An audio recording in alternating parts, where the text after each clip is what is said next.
I'm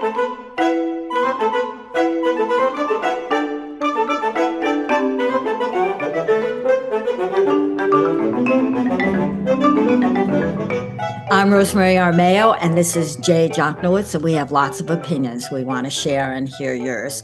The idea of a salon is that we can talk about anything we want. It's not a set agenda, but that doesn't stop us from sitting down and putting up a set agenda.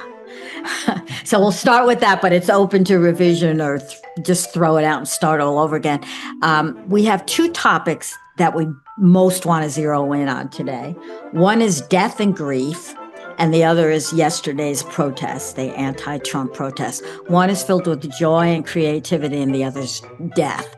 The journalist in me makes me want to start negative and then go to positive. But if you want to do it the other way around, we can. What do you think? Maybe a little bit of both. I can turn the negative into a positive or the positive into a negative as I tell a story. He's so clever. Shall we start with the story of your mother's eulogy? Sure. I love this. Jay wrote his mother's eulogy, and here's the rest of the story.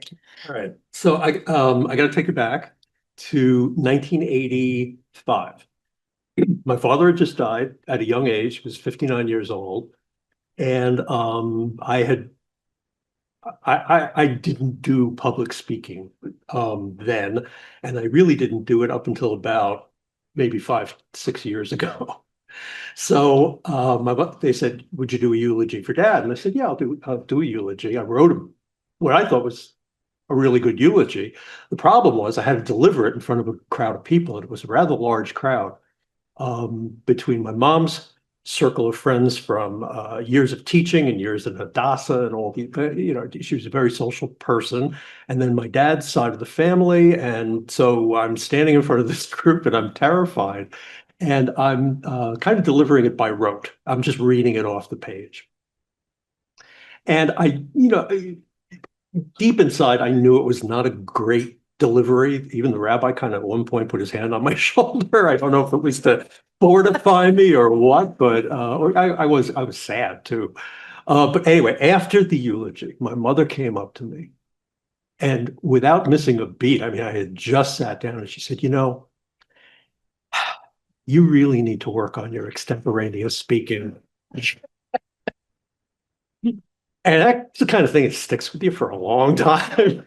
So one night, somewhere in the late 90s, this is many years later, I'm sitting in the newsroom, and I'm aware of the fact my mom was living in Florida. I think she had had a car accident. She was recovering from that. And, it occurred to me that she was getting on in the years. And I was also remembering this incident for which I harbored maybe a little bit of bitterness. And I said, I'm going to deliver at her eulogy, at her funeral, a damn good eulogy. And I started working on it that night. I was working like a night desk. I was filling in as a night editor. And I started conceiving the idea of doing a eulogy. And the eulogy was exactly what I am telling you now, telling the story of doing a eulogy and how my mother did this, but also how it really personified, and we all have had parents, it really personified a person who was at once maddening, and on the other hand, when you lived with her for 18 years, you got to understand them, and and what that was like and what that was about, and you understood that behind that, what many people gasp at, I knew was just mom being mom.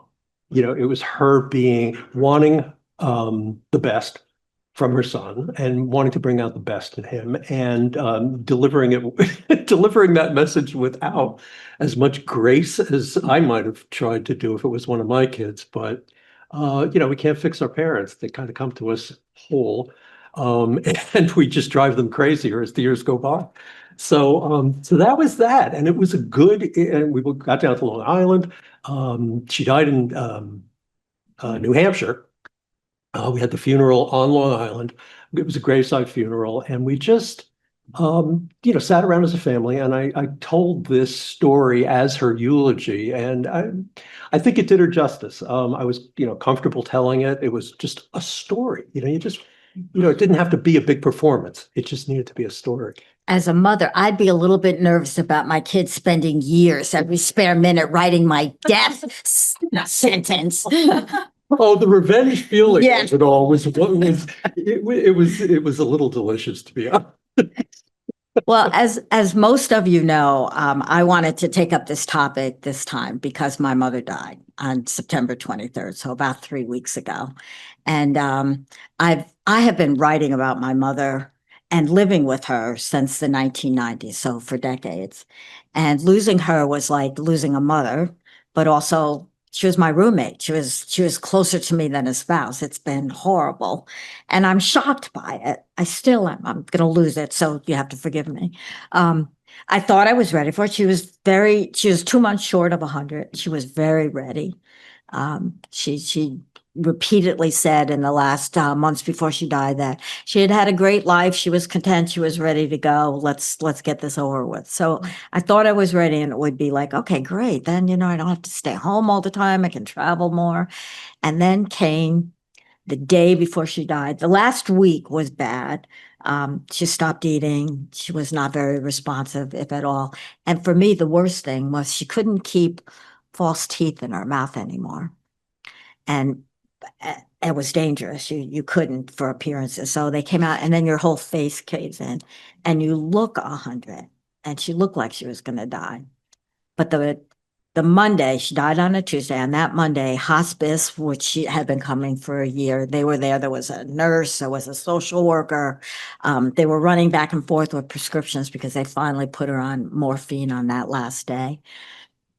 And the nurse said as they finally left, Rosemary, I really think it's going to be tonight or tomorrow. And I can still feel that jolt of adrenaline. It was a shock. How could it be a shock after all that we had been through and I had seen? But it was. The only thing I can compare it to is when you're pregnant, women will get this.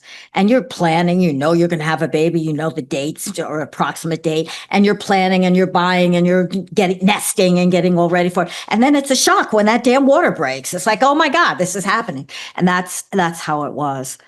And then the next day, the Tuesday, she was again, she did not speak. She was basically in a coma. And they're running around giving her medicine, trying to control her breathing, which is labored. And when you're not responsive, that's a sign that you're struggling. And they do not want that in hospice. And they were there until like 1. I was supposed to teach that day at 3. I'm so glad I canceled that class, which UAlbany doesn't like, but I didn't want my mother to die alone. And actually, I think my mother wanted to die alone. She waited until all the nurses were gone. People who had been some relatives, close relatives had come that day. They all left. And I was sitting in the room with her, and they had told me to expect pauses in the breathing as you phase out. And it would be like, and I ran over to the bed and put my hand on her chest, and she started breathing again. And the second time she did that, there was no resuming of the breathing. That was it. She just waited until everybody, we really do die alone. I know I won't believe any of those obits that say he died peacefully surrounded by family. That's baloney. Doesn't happen. And I'm a news reporter. I've been a news reporter all my life. I've seen dead people. My husband wasn't an ex-husband now, was an anatomist. I've seen bodies dissected, but it's completely different to watch somebody die rather than see a dead body. And it was awful. And I think for me, the really worst part was after that, you call hospice and they call the funeral parlor. And how come nobody ever told me this? They didn't tell me about having babies either. I called my mother after the first one was born. I said, why didn't you tell me it hurts like this? She said no one would have babies if they knew the truth. I think we would still die, but they called the funeral parlor, and I had checked ahead of time because I'm a reporter. I was prepared, and they say, well, we come as soon as we can, but if there's a funeral going on or if there's other bodies that we have to pick up, you just have to wait. Well, we waited 3 hours, and there were some friends and a sister, and we were sitting in the kitchen drinking a lot. And mom was in the other room, dead. It was so surreal. And I kept going in, and she was still warm. How can that be? Didn't you think the body got cold right away? I did. None of this stuff I knew. And we don't talk about any of it. Why don't? And my sisters I have 4 sisters, I was the main caretaker, but they did what they could and they stayed with my mother when I went away. There's no complaints that way, but they were furious at me because I talk about this. My mother never wanted anyone to know she had false teeth, and I've just told you all about it, right? Um, and they thought that was all private, and that's what we do. We don't handle death right. My relatives in Little Italy in West Albany, somebody would die, and they would stay in their own bed where they died as people came and looked at the body, and then it was taken away to a cemetery. It was in the home. It was part of your life. It was the end of it. We don't do it now. Now it's this whole ritual that we have. So after 3 hours, this man came in and I had been drinking. I go, oh my God, he looks like a spider. He was very thin and his arms were carried like this. He looked like a spider to me, and I'm sure I was drunk and angry. And he came in and with a big bag and a gurney and put my mother in a plastic bag and carried her out through her kitchen. Oh my God. I'm going to live with that forever.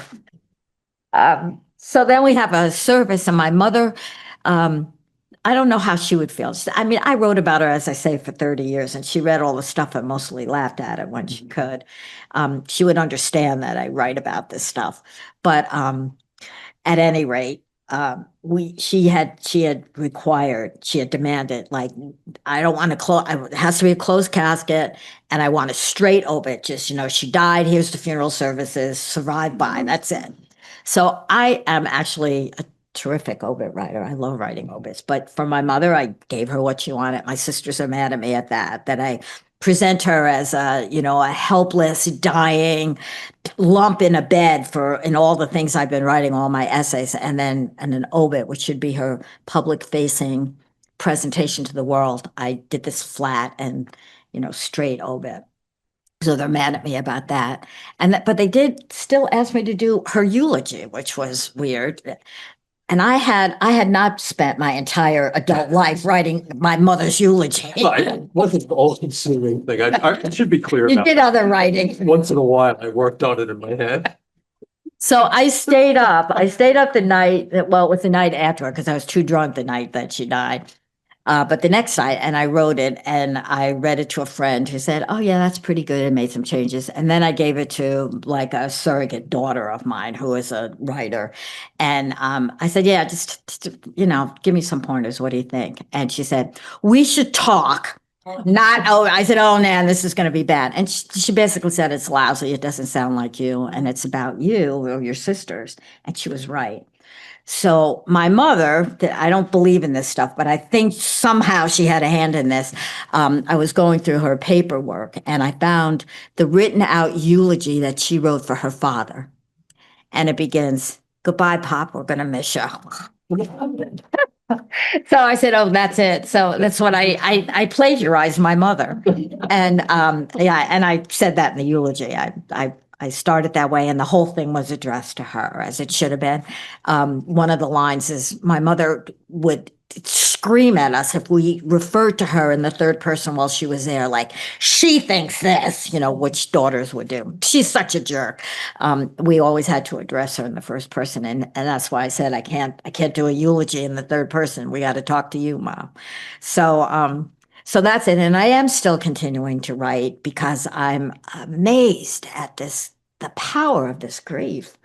And I'm talking to some of you, you're saying 10 years later, I'm still going to feel like this. Oh my God, I don't know if I'll live through it. Last week, I forgot a cousin died, forgot the funeral, didn't go. I had lunch with friends set up, totally just, it's lost, it's just gone. And I don't know. I've been running around trying to not think about my mother being dead. And every time I walk past her bedroom, that gets really hard because it's a big hole there now. And people try, they really try to be kind. And I like that. And so there are all these set phrases like, be comforted that you did everything you could for her while she was alive. That is no comfort at all. I want to still be doing that. If I had done my job, she'd be alive still, right? I would have saved her. Or they'll say, anything we can do. So I began inventing things that people could do, like, could you wash the dishes? I've got some garlic that needs to be planted. Could you go take care of that? I was inventing jobs that I really could use that could help. That worked. But I know that they're kind, but there really is absolutely nothing you can say. We're powerless in the face of death. And I guess that's why we don't talk about it unless you're Anderson Cooper. And all of his friends that he talks about this with are rich and famous, so then they can run away, go to Paris for a week. That'll take your mind off your mother dying. Yeah. Although I am running away to Costa Rica in December. I'm going into debt for travel. That's going to be one thing. And I've made jewelry. Jenny made me come to the Orchard, which I am so grateful for, to listen to a folk singer. Of course, she sang an Irish song. Irish tenors are deadly this time. I burst into tears even thinking about the titles of their songs. So I'm doing everything I can to try to remember that life goes on, but it's still really hard. I'll shut up a minute now. It stops when it stops, and there's nothing you can do about it. I never like when somebody's just talked about a human death to talk about animal death. But as some of you know, Oh, yes. I lost 2 horses in succession this summer, and they were the last of the herd. And we had gotten a foster horse for one of them because I knew she was going to be alone after the oldest one died, and then she died, and I fell in love with the foster horse, so we still keep it. But I did the August event here, I think. I went home and I was sick all night. Right. Because I had just put the grief aside, thought it was done. Well, we had put off the salon a little Right. bit because you were dealing with the death. Yep. Burying a horse is a lot harder than burying a mother. Yeah, you can call somebody. I decided not to. I decided to do it myself, and it was an adventure. But I did one well and one it could have been better. But I found myself physically ill that the night Yeah. of that salon. After the salon, I was lying on the bathroom floor, just unable to get away because I was afraid I was going to throw up again. And my son came in. He'd come up to visit, and he's like, "Is there anything I can do?" And I said, "No, apparently not. Yeah. I think I just have to deal with this." And I said many times, a number of times over the last few weeks, and I've said it over the ensuing days, and I've said it a number of times since, that I really thought after 6 horses, I think, a couple of llamas, dogs, people, all this, that I thought I did death better than that. Yeah. And it was a real disappointment to find myself in the middle of this and totally out of control. Yeah. There was no way, no how I was getting a handle on this. I tried my Zen, I tried my breathing, I tried my distractions. I sat with family. We went on walks, we watched TV, nothing.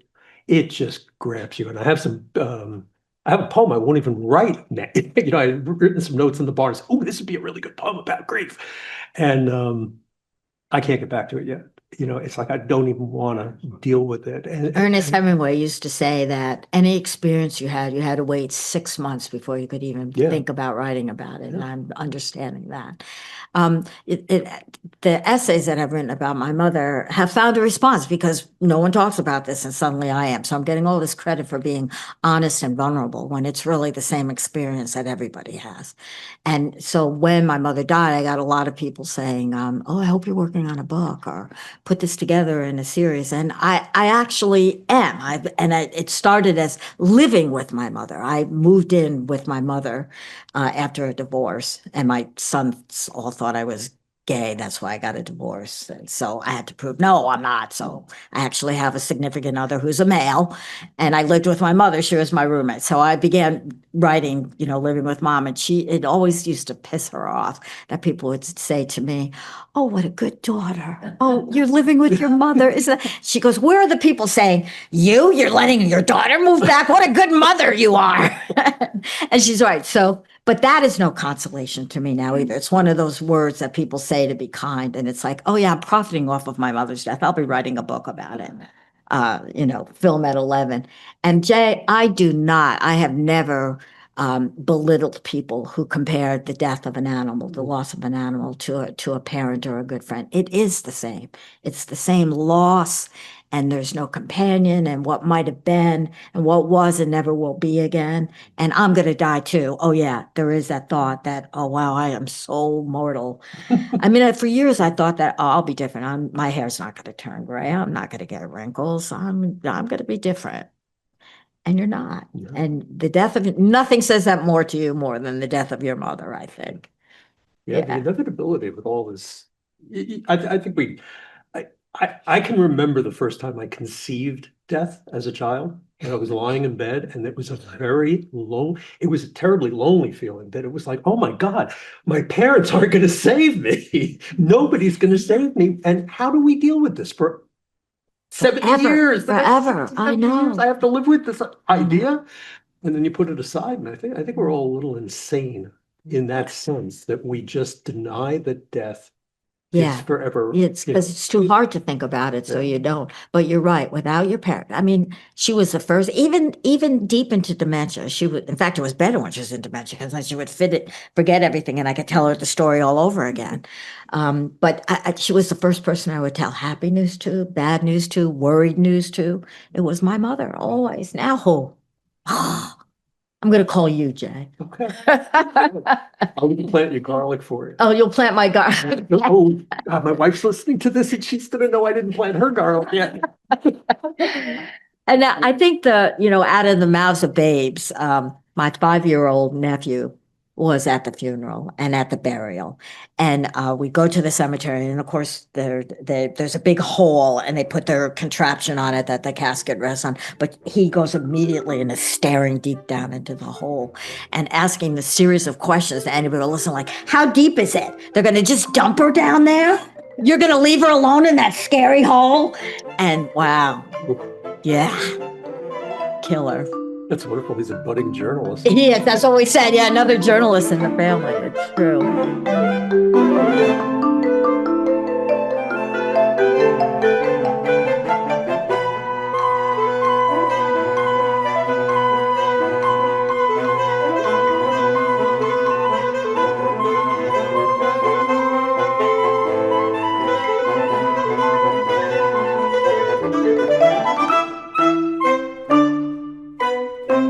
So what else? Tell us. I know you have all been through grief too. We're doing all the talking. Tell us your stories, please.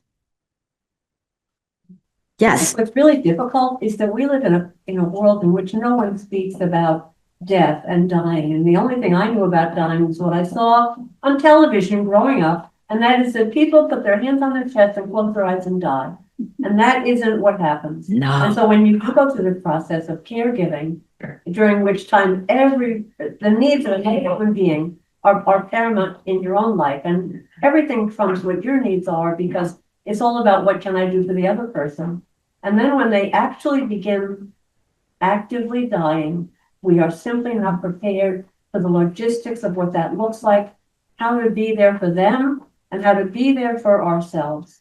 And I think those of us who thought there was a way to get through grief are lying to ourselves, because I said to my daughter, death is the greatest lie of all, because we are not prepared for the fact that all of us, even my grandchildren, will die, that our most beloved aspects of everything that we love on this earth, we lose, and that there is nothing that will eliminate or do anything to mitigate that pain and discomfort.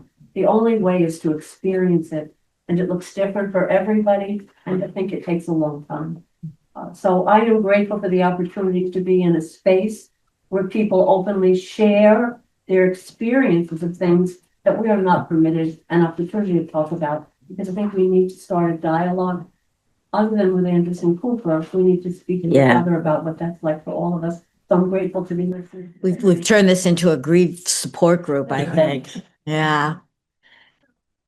Oh, two people. So let's go over here first, and then I'll get you, Jenny.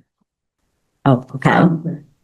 This is a very long story, but I'm going to tell a super Reader's Digest of my dad, who went from diagnosis to death in 6 weeks, and he were in a red to die state, and he wanted to do the pill, but by the time he said that, it was too late. So I had to assist his death with 3 hours morphine every 3 hours, which is prescribed. So I wouldn't do it unless it wasn't, because then I could be charged with murder. But so I assisted his death. So when he was dying, and I knew he was doing the rattle breath, I went and I got into bed next to him, or onto bed next to him. And I had been sleeping there the past 2 nights anyway, so I was holding his hand, and he just got slower and slower, and then he finally did his last breath, and I was like, okay, it's over. And then he went, Oh, yeah. Oh, yeah. Oh, Okay, that's great that you made us laugh. I love that. When my mother, when that last breath went, I said, okay, well, now what? Here's the moment. For months I'd really been walking into her bedroom every morning, hoping that she would be dead. I wanted her to go peacefully in her sleep because she was not really living at the end. And she was always awake. She was awake before me, called Ro, Ro. I still hear that in my sleep now.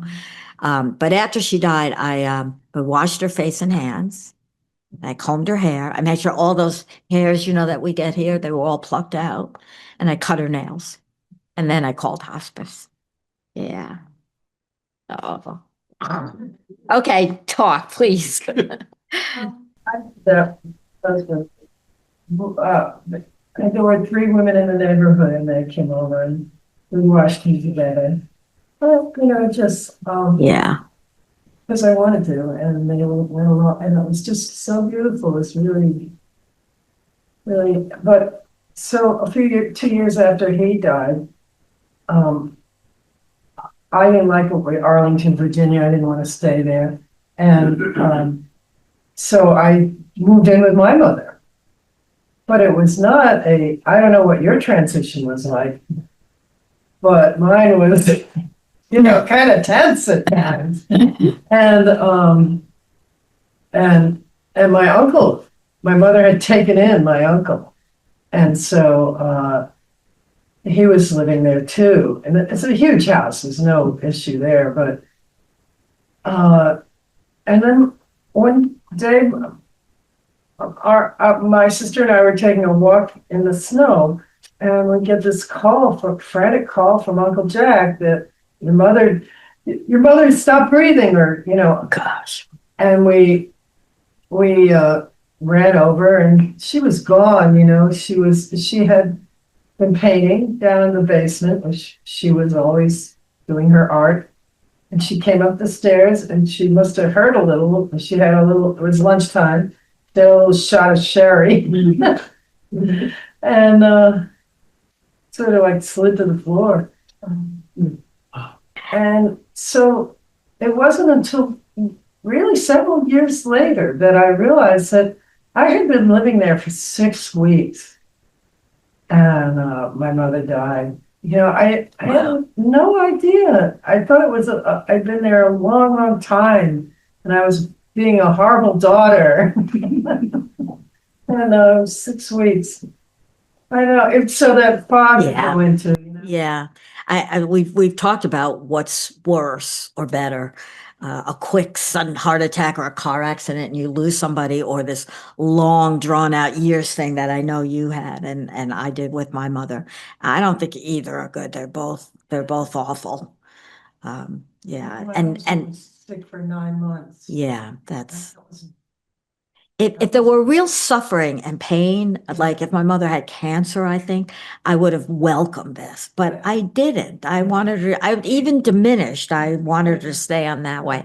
And the idea that, I did not want to be a bad daughter. I worked really hard I did not want to ever feel sorry for anything after mom died. I wanted to be able to say I did all I could. And it doesn't work. I would get pissed at her when she had to be fed and she wasn't eating fast enough. Why did that make me pissed? I'm terrible. But we all are. It's just normal, I think.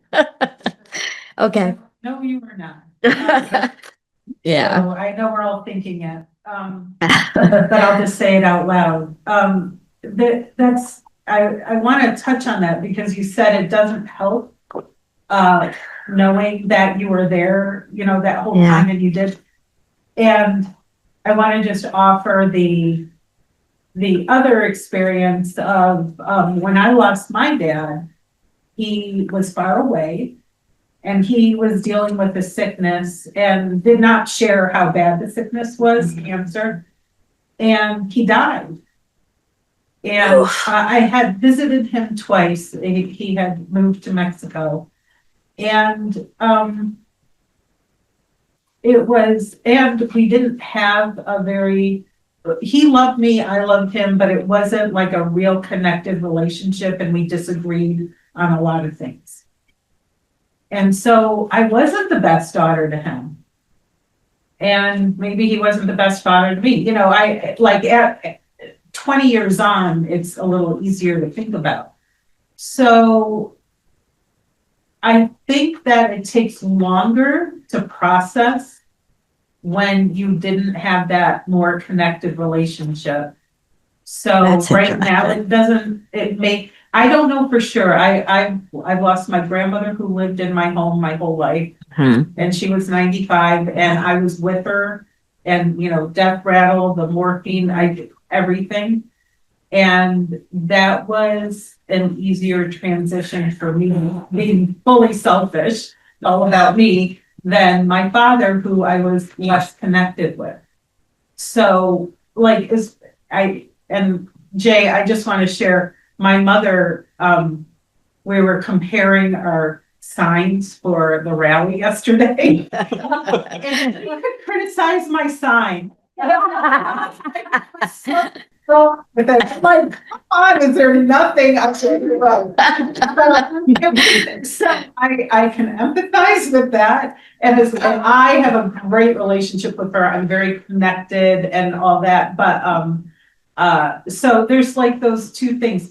It took me probably 10 years to get through my father's, the emotional part of being a bad daughter. Oh, boy. Yeah. So because of that lack of connection. So I'm hopeful that that is where everything you've done will help you in the next decade. I will, my mother, who was very wise and funny, was also critical, and her response was like, come on, Mom, was always, well, if I don't tell you, who would? Right? It's my duty.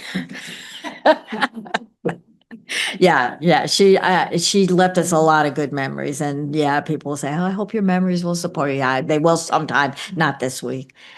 Two things that we haven't talked about. One is disagreements in the family about care at the end, and then assisted dying. I want to talk about that too. My mother was a big advocate of it. And New York State the legislature has passed a law that would allow medical assistance at death. It would not have affected her. Dementia patients are not affected. They've made so many concessions in order to get the bill passed that's one of them. You have to basically have a physical illness. It is a shame. I agree. And the governor hasn't signed it yet, so. Yeah. Yeah,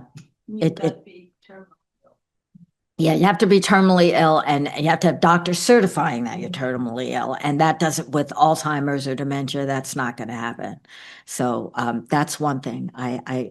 She was a big advocate of it. She did not want people to suffer or to go through. I hope that she had dignity and died. My sisters say I've taken that away from her by writing and talking about it. And I hope that's not true. But that is another thing that happens frequently when you have someone in elder care like this. I was the main caregiver. As I said, I was the one who lived in the same house, but all the other sisters helped when they could. At the very end, it was 2 months before she died. One of my sisters, who is a nurse, retired nurse practitioner, came and said, she just had a meltdown. And when I think about it, I think it's because, she felt the same way I did. We're watching our mother die, and began yelling at me that I think I'm championing my mother's life and I'm actually prolonging her agony. She should be on morphine. We should be helping her out. And I go, what are you talking about? Hospice was just here. I didn't hear any of this. She's not in physical pain. You don't use morphine until then. And she was on, anti-anxiety and antidepressant pills. You want them peaceful. What are you talking about? And so this resulted in She sent out a note to all the family, and that weekend, 4 sisters and 2 of my sons descended on the house to see my mother and what they thought were her last moments of death. And I kept saying, she's not doing well. This isn't going to last long, but she's not dying this weekend. But they all came. I was like so hostile and angry about this. And then the sisters wanted a meeting with hospice, and the nurse and the social worker comes and they say, this is very common, especially when there's disputes in family. I have 4, A-level sisters, are all amazingly successful and verbal. I'm the quiet one. So they all come and they have this we did it over Zoom because some of the sisters are not local and with the hospice people. And it was awful. I mean, they wanted her to have an aide. They somehow thought that my being alone, I could not get her out of bed at the very end. So she was mostly bedbound. But, aides don't do that. They don't put you in a chair when you're that close to death and roll you out for the sunshine. That was what they thought. They were not there all the time, as I think about it. You're hearing my side of the argument. They would dispute everything, you realize. Right. Yeah, I'm right. Thank you. Thank you. I like that.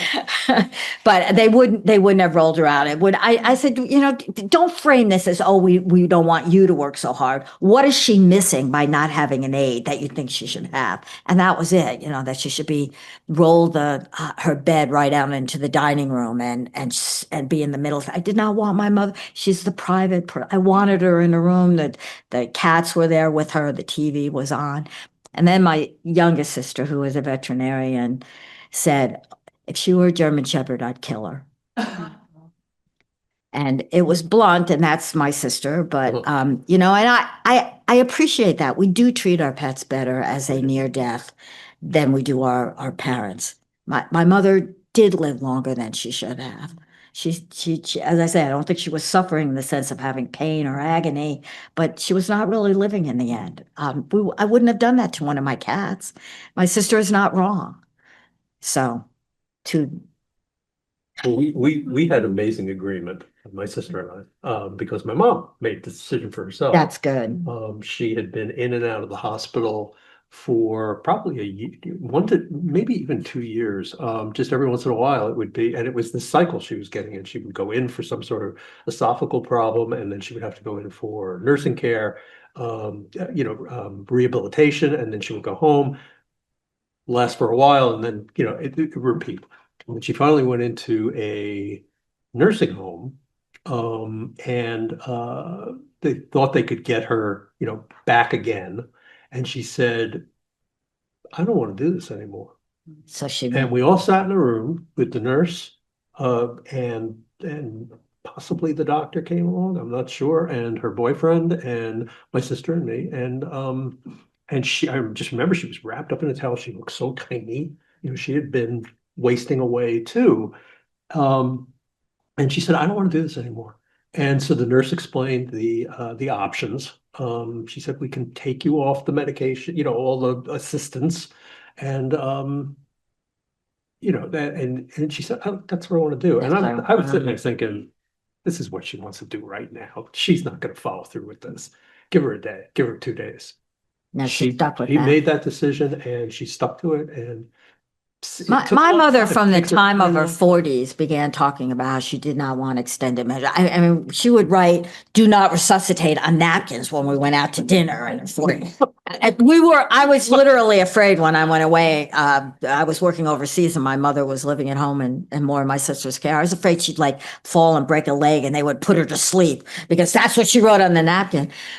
But she wasn't specific enough. She said, I don't ever want to go into a nursing home. Okay. I don't want any extreme measures. So when hospice began talking about putting in a Foley catheter, I said, absolutely not. No, she'll stay in the diapers. That's great.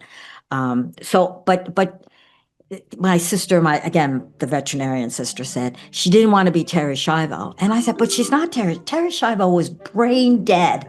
That was never my mother until maybe the last 4 days. So we disagreed on what was the right time to take the measure.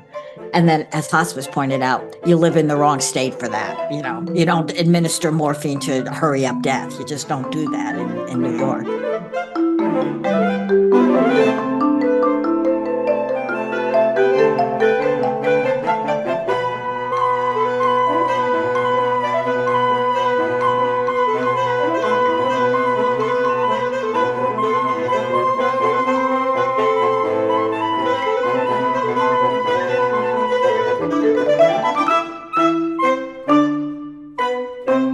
Go ahead, David had his hand up. Before you finish this part of this, I think one topic you didn't address, well, indirectly you may have, is guilt. Oh, yeah. There's a ton of that. And I mean, everybody has it. Sometimes they shouldn't have it. Sometimes they should maybe, but I think it's a huge part of this whole process. Yeah. Don't you think? I think Yeah. everybody. Yeah. Anyway, that's just what you want to think Yeah. about. Maybe somebody else has something to say about it. Well, yeah, it took me a few years to realize that I had this story going in my head that was so wrong and so really just wrong and sick.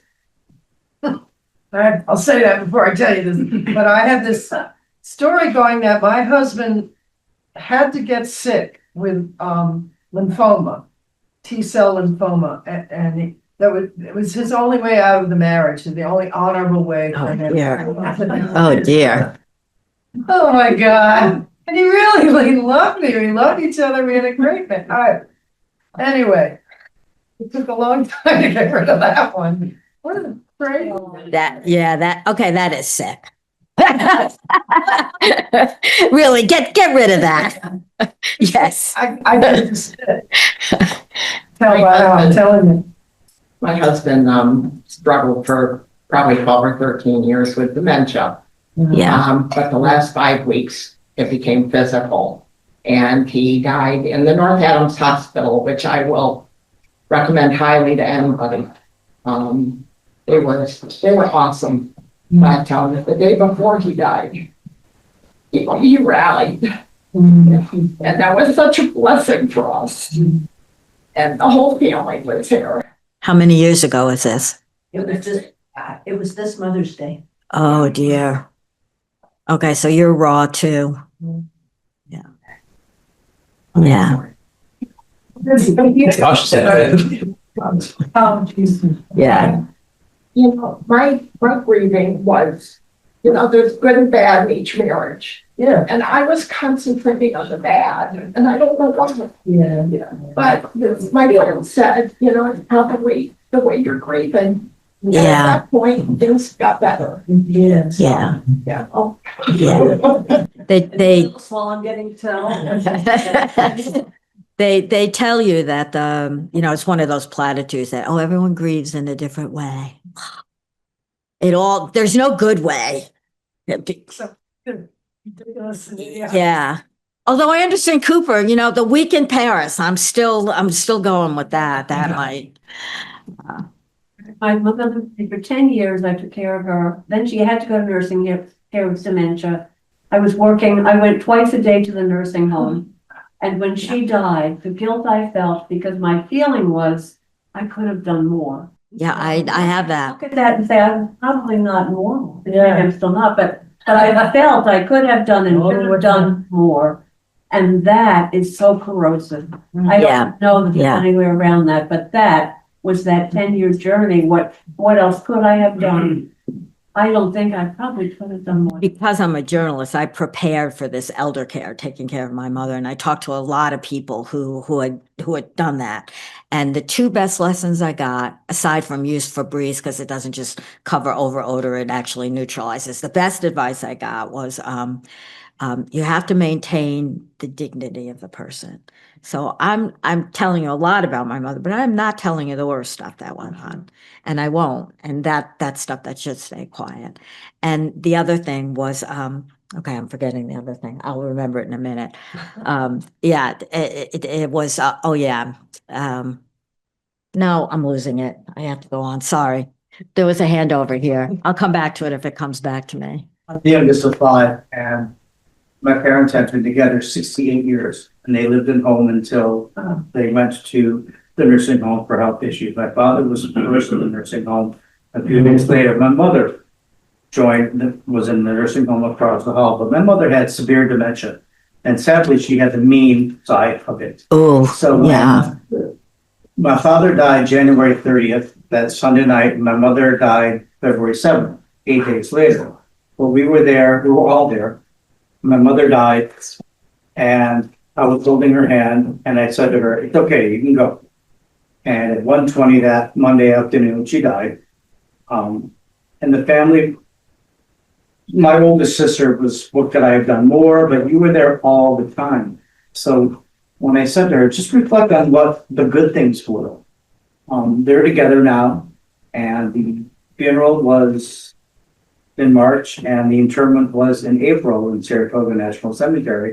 And we had the opportunity to still be together as a family. Stop beating yourself up for what you didn't do. Rejoice in what you did do. Yeah, With my mom, yeah, that's good. she shook me, and one time she threw a loaf of bread at me, and I said, "Is that the best you can do?"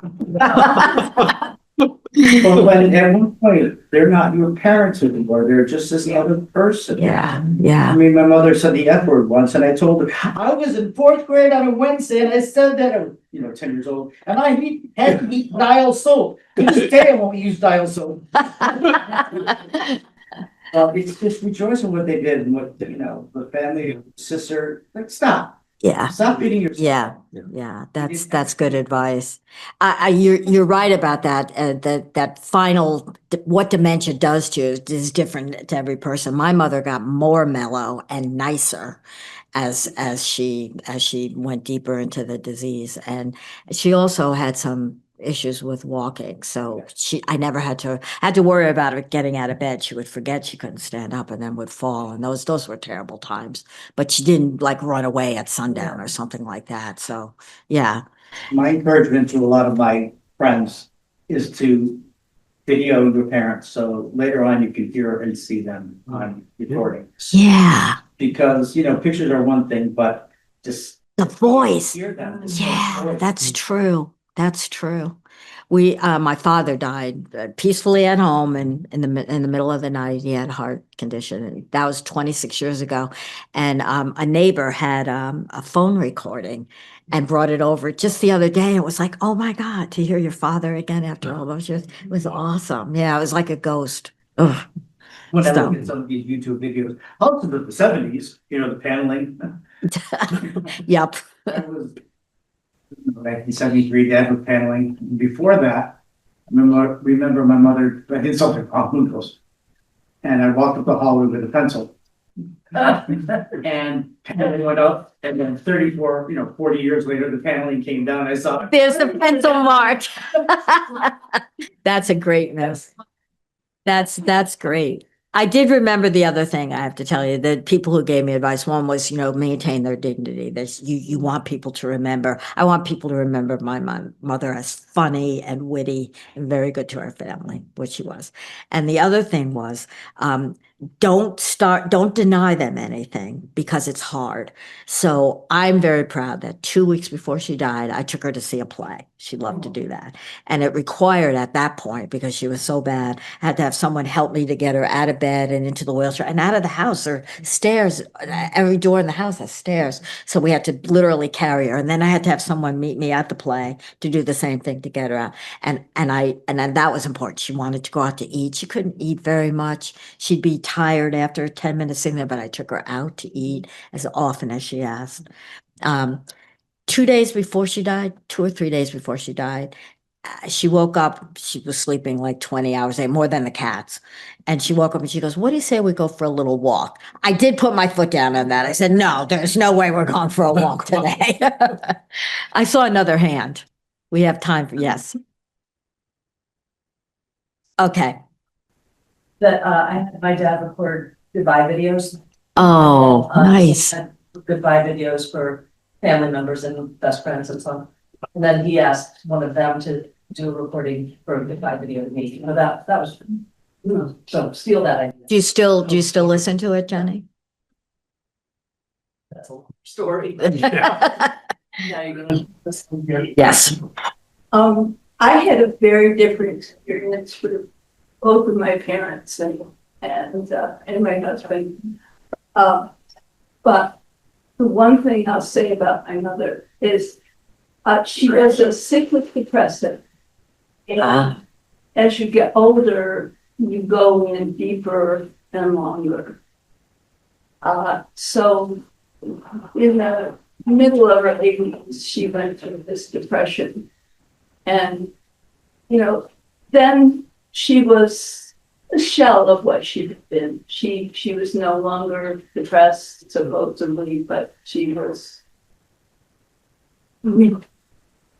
retracting herself Yeah. from things. She wouldn't talk to people or call people or this or, and she would say, okay, we can go to this play, and then we get, and she said, no, I'm not going. And this, and no, I'm not going. So her friend, the one I was talking to you about her, was having her 90th birthday party, and her whole family from all over the country was here, and they rented a building at the Wilburton, and they had this wonderful thing, and I was taking her friend and saying, now, don't be surprised, but everything else that, she's been going to do, she didn't do. So don't be surprised. And I was shocked.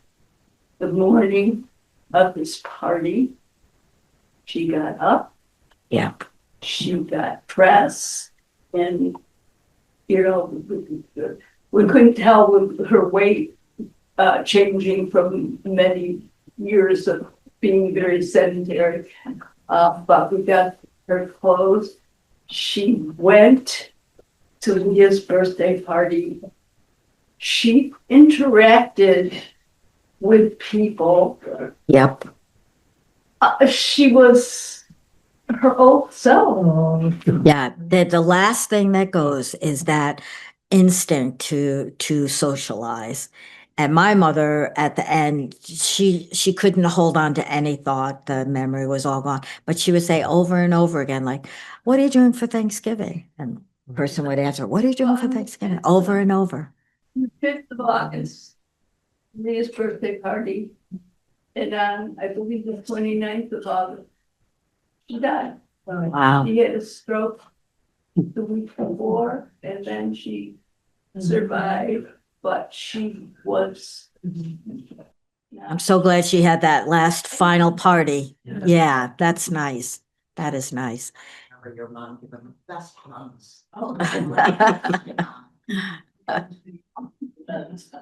Yeah, and then those reminders, every time someone hugs you, you think of that. Every time I eat an apple tart, I think of my mother, it's well, we have spent an hour on this topic, and if there's not any more comments, let's take a break, grab something to drink or to eat, and we'll come back and reconvene, I okay? was gonna make one more. Oh, please go ahead. I'm sorry, I didn't see your hand. Okay. Okay. When my father passed away, I had been going to visit him. He was in Maine, so every 2 weeks I would make the trip over the weekend to come back. And the last weekend I was on vacation with friends, and my sister, who lived with them, was taking care of, but then she had to start going to work. She was on vacation, and so she called me, and so I came to leave her. And I think the lesson I learned there was that death takes your body, but it doesn't take your spirit. Because when I was there, it was the first time my father did not complain that he was very weak, that he would move from the bathroom to the living room to the bedroom on his own. And the last night I was there, he barely got out of the bathroom, and he sat on the sofa alone, and he just couldn't go any further. And I picked him up, and he was so light. Wow. That I picked him up and I carried him to bed, and so his body was deserted him. But who he was still there, because my sister was working till 11 o'clock at night, and she at 10 o'clock I checked in on him, and he said, "Is Colette home yet?" And I said, "No, but she'll be home soon." And I went in at 10:30. No, she's not home. I'll come in and let you know when she's home. And she came home about 11:30 and went in the room, and then she came out, and I went in for a few minutes, and then I came out, and she said, "I'll take the first shift because I'm winding down from work. I can't go to sleep anyhow." And so I started to head off to bed, And she comes in and she said, Rose, come with me. I don't want to go in the bedroom alone. Wow. And she had heard him sort of Yeah. taking his last breath. Yeah. So we went in because, they say you don't know how long the spirit lingers. But it was like who he was, basically. That kind, gentle man was there right to the end. Damn, you're making me cry again. Thank you very much for all you. Oh, I'm sorry. One more. All right. One quick thing. Okay. My father died, so they were cremated, and I had to have some of the ashes. So I went to the laundry room, wiped up the aluminum cabinet. My mother saved the Tang orange juice with a 99-cent stamp, and I brought the Tang jar to give my father's. I love it. I love it. And on that note, we will end this. Get popcorn, get drinks. Pay attention to me, of course. So just to transition us from one to the other, so I think I mentioned to a few people, I stay in a monastery once a year, and every night in the monastery, they at the end of the evening, the last thing that is spoken before you go into silence is what they call a gatha. It's like a prayer or a grace. And it starts out, and I was thinking about this as we were talking, and Rosemary had said, well, maybe this will go a half an hour if we talk about death. And we ended up an hour. I know. It was cathartic, though. And it starts, let me respectfully remind you that life and death are of extreme importance. Oh, And that's great. What's the rest of it? That's good. I don't know why I'm getting emotional about it. Because that's deep. That's heavy. Time passes swiftly and opportunity is lost. Each of us should strive to awaken. Let me repeat that. Awaken. Take heed. Do not squander your life. Oh, wow. You've worked on your public speaking, haven't you?